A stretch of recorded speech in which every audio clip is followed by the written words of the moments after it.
안녕하세요. 오늘은 자녀의 스트레스 해결을 위한 부모의 역할에 대해서 말씀드리겠습니다.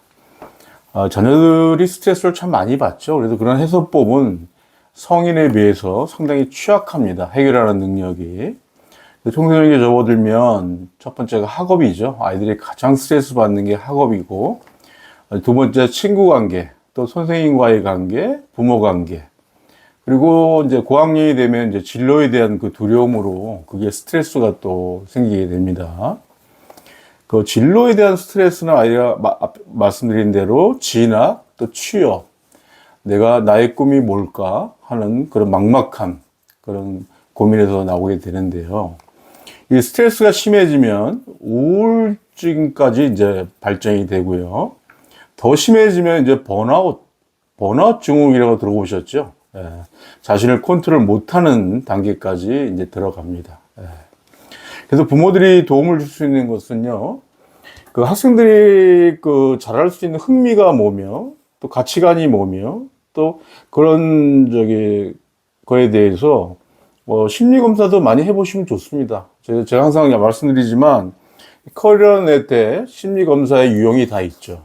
저희 이제 1학년 학생들은 다 했습니다. 그 수치로 인해서 자기의 흥미를 알 수가 있습니다. 이것이 상당히 도움이 되고요. 또 이 스트레스는 신체적으로 만성 두통도 오고요.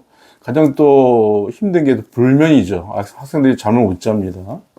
그리고 정신적으로는 여러 불안하기도 하고 초조하고 또 학업 부진도 오고 또 우울도 오고. 하여튼 청소년들 그 스트레스는요, 청소년들이 스스로 해결하기는 참 힘듭니다. 도움을 줘야 됩니다. 예. 그래서 자녀의 스트레스를 위해서 현명한 부모들은 어떻게 해야 될까? 첫 번째, 자녀에게 스트레스 주는 그 부모의 유형이 있습니다. 부모의 유형이 좀 이게 훈육적이고, 좀 강압적이고, 때로는 또 폭력적이고, 또 화를 많이 내는 그 부모의 자녀들은 자신의 감정을 부모에게 안 나타냅니다. 그렇기 때문에 어떤 신뢰 형성이 안 되기 때문에 이 학생 혼자 고민을 하는 거죠. 스트레스가 있어도 말도 못하고 이런 때가 되고요. 그리고 부모의 감정을 내고 어떤 자녀에게 실수를 했다면 부모님도 정확하게 사과를 하셔야 됩니다. 사과를. 근데 자녀에게 무슨 사과를 해? 이럴 수 있겠지만 그 사과하는 모습으로 자녀가 많은 그 스트레스 해소가 좀 됩니다. 그리고 부모도 잘못할 수 있죠. 저도 자녀를 키우면서 많은 사과도 많이 했지만, 엄마가 좀 어저께 너무 흥분했어. 미안해. 오늘 아빠가 좀 어저께 기분이 안 좋았어. 미안해. 이렇게 정확하게 해주셔야 돼요. 예. 또 그런 걸 또 학생들이 원합니다. 예.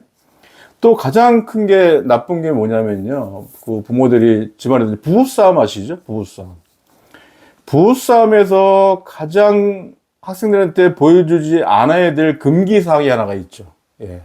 부모님도 아실 겁니다. 부부간의 폭행. 예, 폭행. 예를 들어서 엄마가 폭행 당하는 그 모습을 본 자녀는요, 당연하죠. 반대로 아빠한테 적개심이 나죠. 그리고 이 자녀가 이제 성인이 되면 자기도 모르게 그 모습을 따라하게 됩니다. 학습되어진다는 겁니다. 폭행은. 이건 절대 해서는 안 되고요. 만약 그런 일이 있을 때도 아까도 말씀드린 대로 정확한 사과를 하셔야 돼요. 예. 두 번째, 자녀의 스트레스의 만병통치약은 다른 거 없죠. 예. 자녀와의 소통, 그리고 경청입니다. 자녀에 대해서.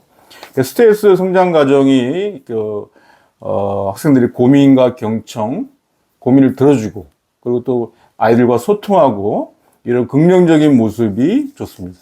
예. 그래서 아이들이 가장 좋은 집안 환경은 다른 거 없죠. 부부가 화목하고 안정된 집안. 예.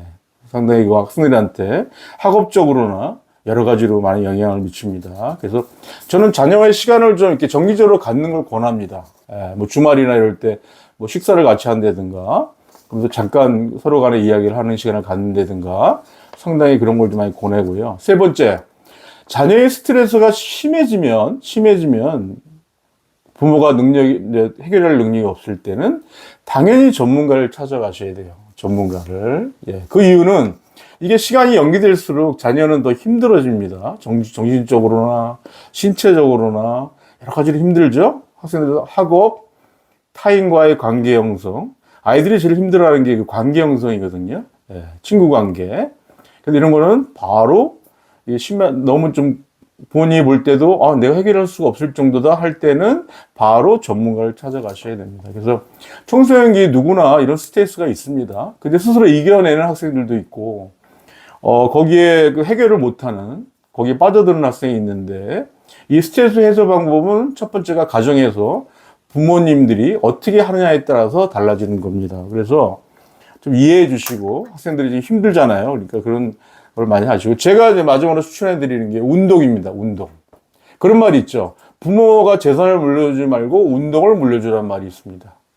운동은 스트레스 해소에 너무 좋습니다. 그렇기 때문에 부모님과 같이 하는 운동이나 여러 가지 프로그램이나 스포츠 활동이나 이런 걸 많이 시키시면 아이들 자기도 모르게 스트레스가 많이 이게 풀립니다. 그래서 저는 운동을 많이 권합니다. 예. 다음 시간에 또 뵙겠습니다. 감사합니다.